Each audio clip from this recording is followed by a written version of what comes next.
Hello, Chestatee families, and welcome to our Title I Planning and Input meeting. We are really looking for your input into next year and how we spend our Title I funds. So this presentation will help go through how we can spend it, and at the end give you a survey so that you can give your input. Your input and feedback are always super important to us at the team. Every year for Title I, we develop a school improvement plan. And this is multi-steps, starting with something called our CNA, or Comprehensive Needs Assessment. We had a committee of teachers and parents and even community partners come in and look at data from our school, analyze different surveys, different information, and then come up with our highest needs for Chestatee students to improve student achievement. Everything really revolves around student achievement, writing school goals, and coming up with a plan to improve student achievement. So that's kind of the process that gets us to the part where we are ready for your input. Being a Title I school, we get a lot of extra funding from our federal government to spend to help our students to achieve. And this can benefit all students in our school, not just students who might be served by Title I or served in a small group or even on free and reduced lunch. Really, this money goes to our entire school. So we have to break down kind of how we're going to spend that money. Ways that we can spend it is on additional staff members, classroom resources, staff trainings, technology, even extension programs, the learning programs like Learning Academy, where it's small group help after school. There's also something called a 1% set aside, which is money put to the side from our county that families get to choose how it's spent. So some of the ways that we've spent it in the past are for my position as a family engagement coordinator, family resource room, materials in the family resource room, APTT, materials sent home with APTT, and even things like childcare and translation for our meetings. So these are all options, and in the survey we're going to ask you, how do you feel like these funds can be best spent? Like I said in the last slide, the 1% family engagement set aside is really for you to decide. So if there's something that you're really wanting that's academic, we really want you to add it to the survey. In years past, we saw playground equipment as an idea, and that is a great idea. But that's something that we would use a different pot of money to purchase, like our PTO Boosterthon funds. So thinking academic, think about the things that you really benefit from, that your child benefits from, and that's what we want you to put on the survey. I'll give you an example.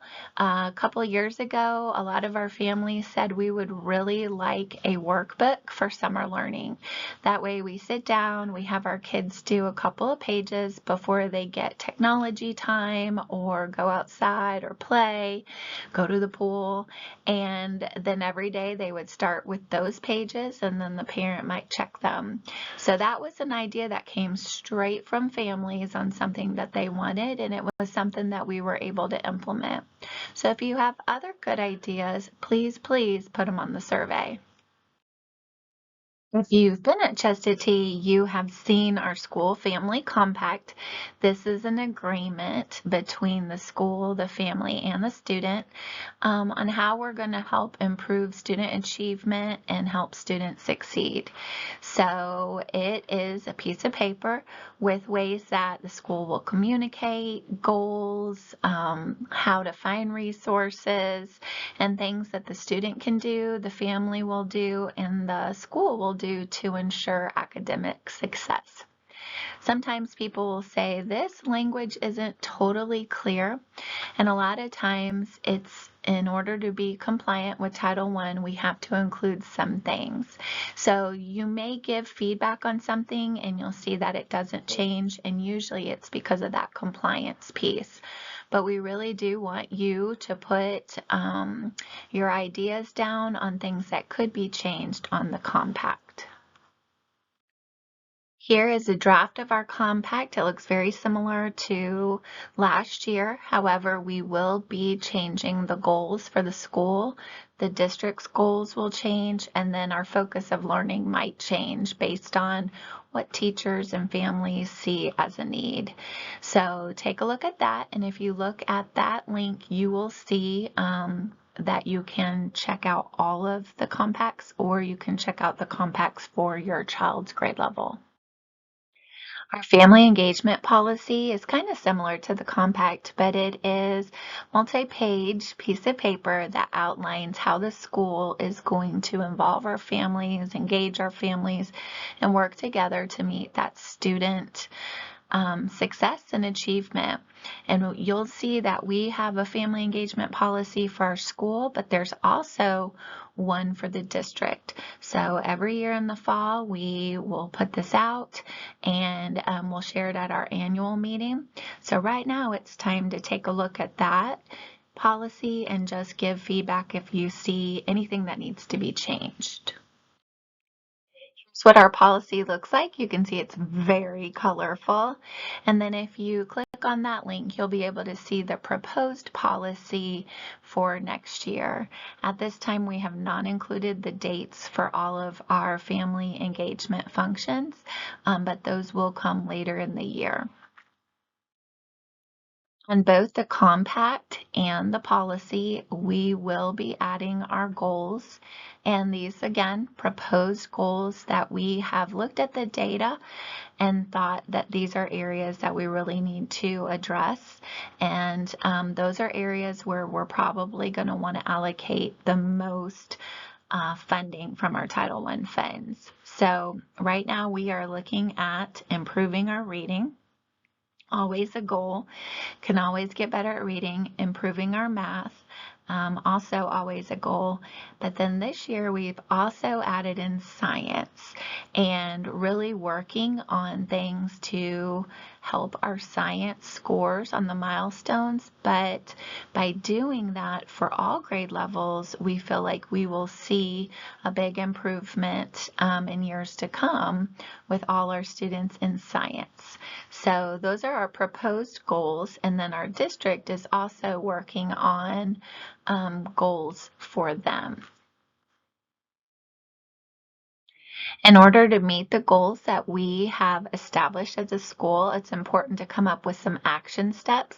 So these are 7 action steps that we have put into place. These are similar from this year, and these are the action steps or the steps that we're going to take in order to meet these goals. When you're giving input, it's great to add or put notes on those action steps. If you think there needs to be another action step, you can certainly put those on there. And for a better explanation of the action steps, if there's any that you're not sure what they mean, you can click on the proposed action steps for next year, and it gives you a great rundown of all the information. So those are the main parts for our Title I funds for next year and how we need your input into next year. So at this time, if you will take a moment to complete the survey, you can use your phone to do the QR code, or you can use the link on a computer. It'll take you about 5 minutes and put in your thoughts on how we can improve Title I for the 2025-26 school year. Thanks so much, everybody. We appreciate you. Have a great day.